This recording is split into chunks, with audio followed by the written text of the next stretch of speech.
नमस्कार मित्रांनो, आज आपण SNA प्रणालीमध्ये शिक्षक आणि व्यवस्थापन समितीचे अध्यक्षाचे अकाउंट चेकर आणि मेकर ऍक्टिव्हेट कसे करायचे ते पाहणार आहोत.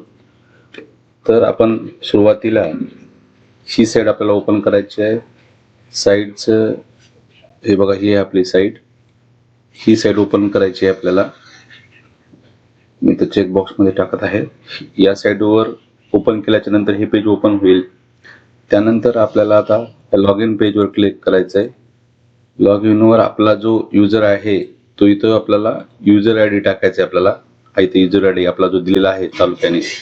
त्याच्यानंतर आपण जो पासवर्ड क्रिएट केलेला आहे, पासवर्ड जो दिलेला आहे आपल्याला ते इथं पासवर्ड टाकायचं आणि इथं जे आहे हे कॅप्चर कोड इथं टाईप करून इथं टाकायचे.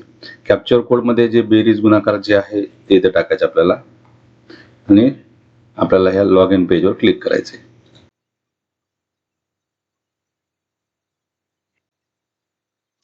त्याच्यानंतर हे पेज ओपन होईल. हे पेज ओपन झाल्याच्या नंतर आपल्याला इथं या ऑप्शनवर क्लिक करायचं आहे, ई हस्ती पुस्तिका. त्याच्यानंतर एजन्सी इथं डिक्लेरेशन करायचं आहे आपल्याला. हे फॉर्म ओपन होईल. त्यानंतर आपल्याला आता काय करायचं, हे पेज आल्याच्या नंतर इथे जे आहे ऑप्शन, हा ऑप्शन, ह्या ऑप्शन मध्ये इथं कोड सिलेक्ट करायचा आहे. हा सगळ्याला कोड ऑटोमॅटिक येतो, तिथे कोड सिलेक्ट करायचा आहे. आणि इथं जे आहे ही पूर्ण माहिती, ही अध्यक्षाची माहिती भरायची आहे. अध्यक्षाची माहिती भरून डिक्लेअर एजन्सीवर क्लिक करायचे. त्याच्यानंतर आपल्याकडं हा ऑप्शन येईल. इथं आता आपल्याला क्लिक करायचं आहे. आपल्याला बघा मित्रांनो, इथं क्लिक करून या PDF वर आपले KYC करून घ्यायचे. त्याच्यानंतर हे सगळं पेज वाचायचे, डाउनलोड करून घ्यायचे. त्याच्यानंतर इथं डिक्लेअर करायचे. OTP पेज घ्यायचे, biometric, I have accept declaration. आणि ह्याला आपल्याला इथे OTP साठी क्लिक करायचे परत एकदा.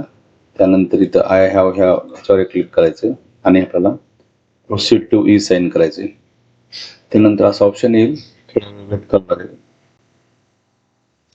इथं मग आपलं आधारवरलं जे आपल्याला आधार नंबर टाकायचा परत एकदा, जो आपला काय आधार नंबर आहे. त्यानंतर OTP साठी आपल्याला इथं आधार OTP करायचे. इथं क्लिक करायचं आधार OTP साठी. आधारचा OTP घ्यायचे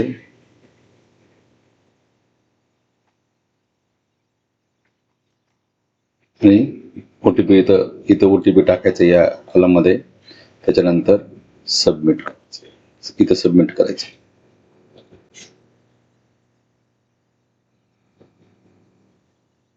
आपली ई साइन कंप्लीट झाली म्हणून हा मेसेज येईल. ई साइन डाउनलोड करून घ्यायचं आपल्याला.